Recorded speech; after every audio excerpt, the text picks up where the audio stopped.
On this edition of Dispatch Pacific, we follow USS Coronado sailors in the Philippines, where they're working together with their Filipino counterparts during maritime training activity Sama-Sama.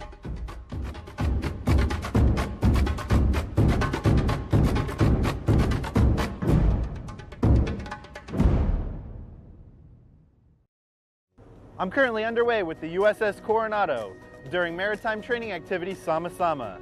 I'll take you aboard the ship and show you what life on an LCS is all about.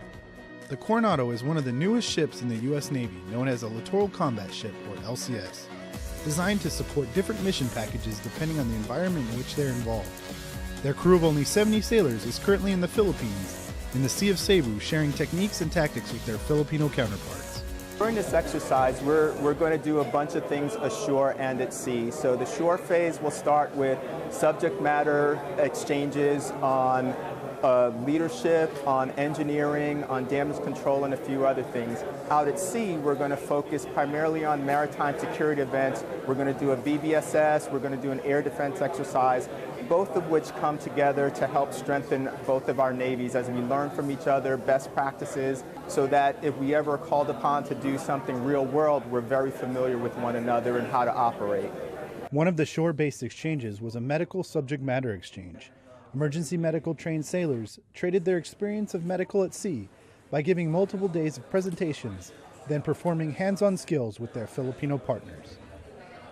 I definitely think that, the more that we share knowledge and share experience and share some of the, especially equipment, one thing I definitely noticed is a lot of the equipment that I presented today, that was the first time they ever seen it. They're very eager to get the information on how to obtain it, what it was, different medical equipment that they could use. So I definitely think that it helps with, especially humanitarian type of issues. Another major aspect of the exercise was maritime security. Sailors practice important skills to keep the sea safe from things like piracy, terrorism, and human and drug trafficking.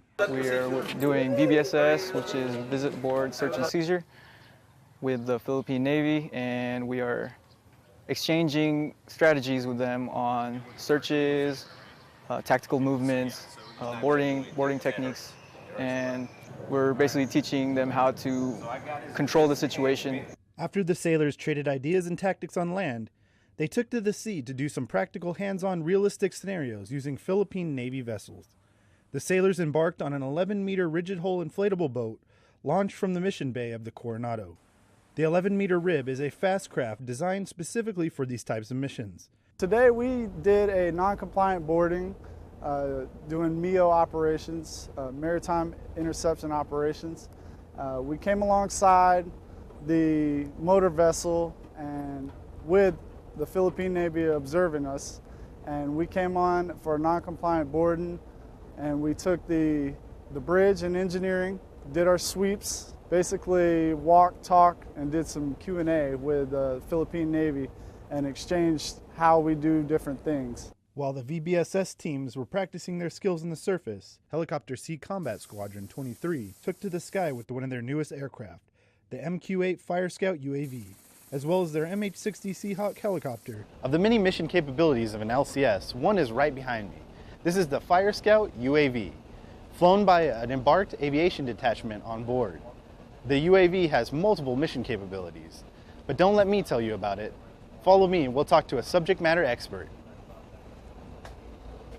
So one of the greatest things about Fire Scout is it can put eyes in the sky without anyone in the way or any threat. So we can put Fire Scout places where you might not want to put a person and look at things, pass information back, or give troops on the ground information they wouldn't otherwise have.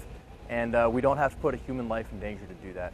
The skills and mission capabilities of the LCS, combined with the vast knowledge of the sailors aboard, gave the Filipino Navy some important experience that fulfilled the exercise objective.